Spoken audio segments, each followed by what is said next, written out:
Kia ora koutou katoa. There's a great little parable in the series by Arnold Lobel, where Grasshopper, his hero, meets members of the We Love Morning Club, who are singing, dancing, and proclaiming the delights of the morning. When does the clover sparkle with dew? In the morning, cried all the followers. When is the sunshine yellow and new? In the morning. Grasshopper likes their enthusiasm, positivity, and delight in the morning. But when he lets slip that he likes afternoons and evenings too, the club members turn on him. They scoff at him, yell at him, and throw him out of their club. Lobel's message is similar to that of Kate de Goldie's book, Clubs. There's a club that one can belong to. There's a club that can hit one over the head. And sometimes the two are the same. Yet surviving in suburbia, surviving the stresses of both the absence, sometimes the presence of family, we need friendships and connections with those with whom we might share common interests. We look for communities to belong to, communities of friends, neighbors, those of similar background, culture, and religion. The danger is always creating for ourselves our own echo chamber, associating only with people who mirror our own values and understandings. But like how computer algorithms shepherd us into a pen of the like-minded. Indeed, one of the huge problems we have seen with the Trump presidency and reactions to COVID prevention measures is this siloed approach to truth and the manipulation of what is considered to be a fact. Churches are not immune from this. There are lots of examples, religious groups using circular logic to confirm their ideas, and then refusing to listen to anyone who differs. When it comes to truth, history teaches us to be wary of closing our minds to the thoughts of others. Indeed, we need always have a critical subjectivity, drawing on the insights of the logic and thinking in many different academic fields, to refine our thoughts and sometimes change our minds. Churches, too, know the importance of community. We gravitate to places, people, and preachers who offer music, liturgies, and sermons. Even if we don't agree with them all the time, we can agree with them a lot of the time and find both sustenance and challenge. And inevitably, whether churches use labels or not, they become labeled. No church caters for everyone. A church might say it welcomes all, but like being welcomed into someone's home, some will find it a place they can imagine belonging, yet others won't. All church labels, progressive, liberal, evangelical, Presbyterian, Christian, all of them are coded pointers reflecting something of the history, journey, and understandings of that place. But there will be people who don't agree with the preacher or even the vision of the parish, yet stay part of that community for a variety of reasons. I think the health of a group, whether a group of mourning, loving Beatles or a church, is in their ability to celebrate and claim their values and vision, whilst at the same time keep a space, literally and figuratively, for that which is other, contrary to, or strange to their normal ways of thinking and operating. This can be hard to do. The set reading for the Sunday comes from Paul's first letter to the Corinthians and indicates that this issue of belonging and groupthink is not new. We now know that in the first 2 centuries after Jesus' death, there were a variety of Jesus groups. And one of them, Chloe's people, is mentioned by name in this passage. Of course, the name indicates that they were led by a woman. We also now know that not all the letters that are ascribed to Paul in the New Testament were actually written by him. The custom of writing in the name of someone held in high esteem was common in the ancient world.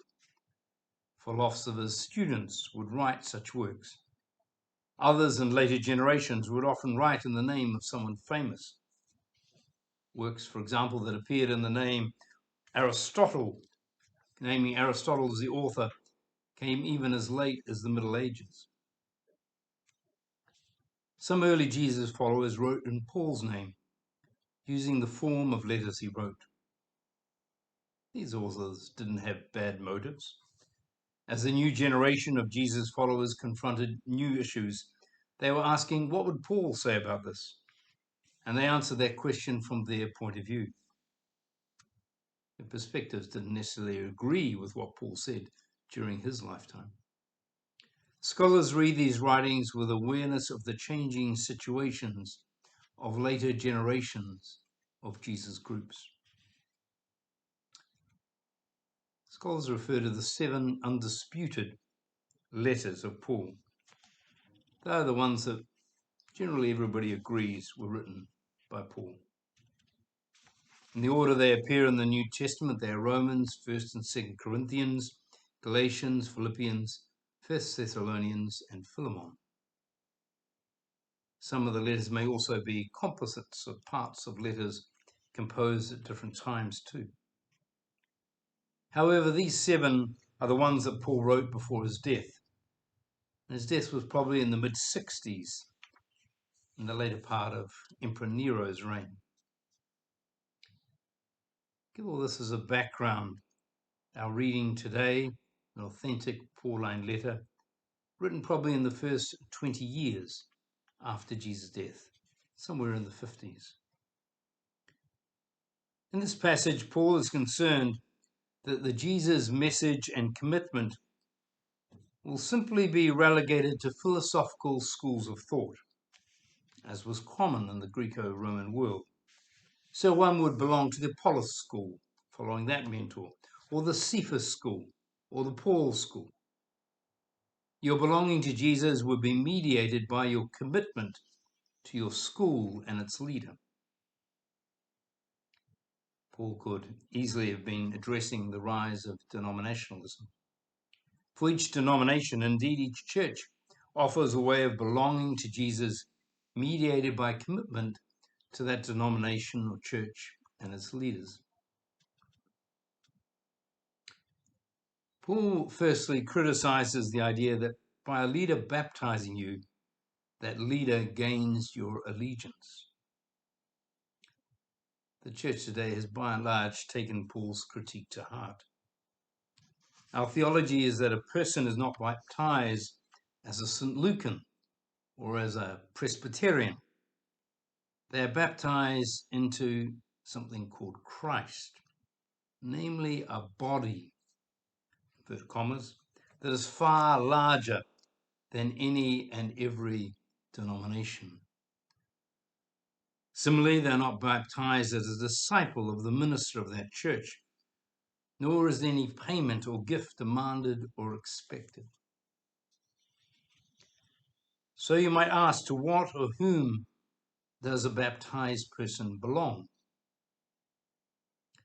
Paul's answer would be to the foolishness of the cross.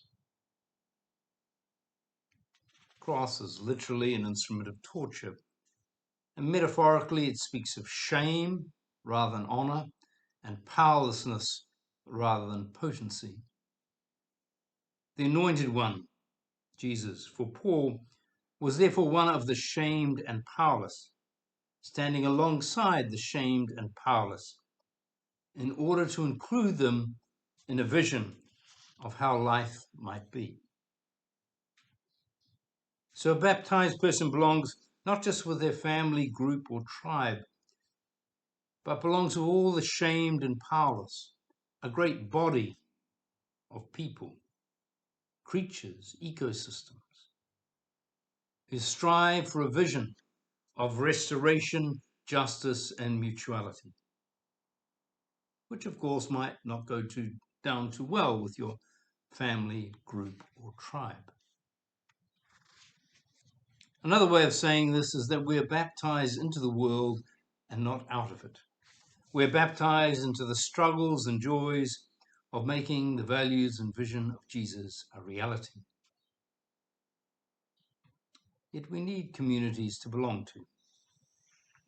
with and alongside others, while also being aware that our belonging is more universal.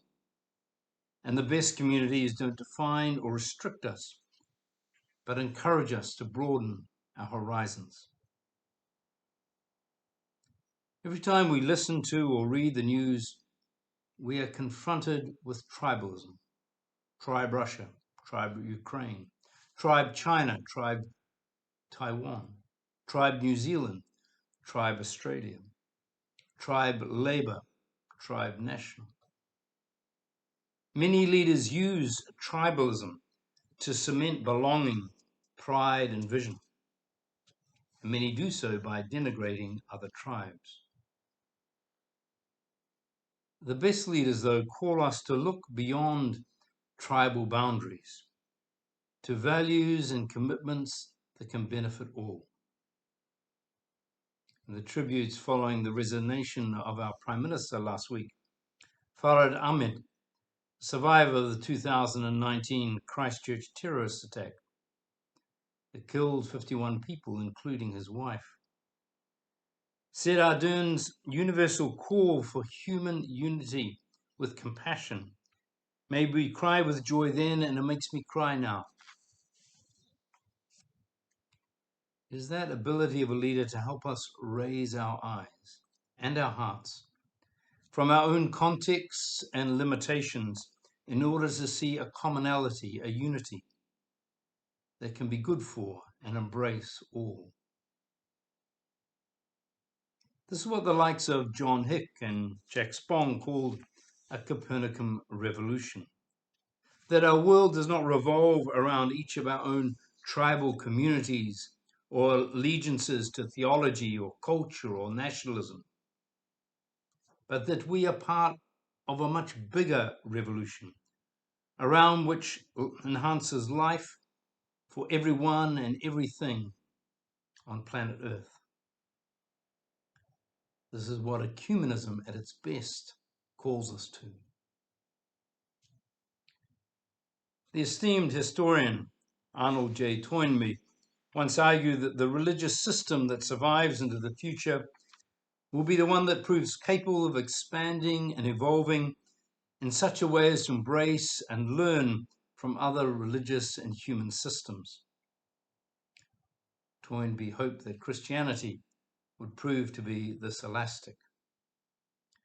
Toward the end of his life, however, that hope began to diminish, for he saw Christianity harden into a brittle, defensive posture, making final and ultimate claims for its present understanding of truth. The pull of tribalism is very strong, and many political and religious leaders play to its audience.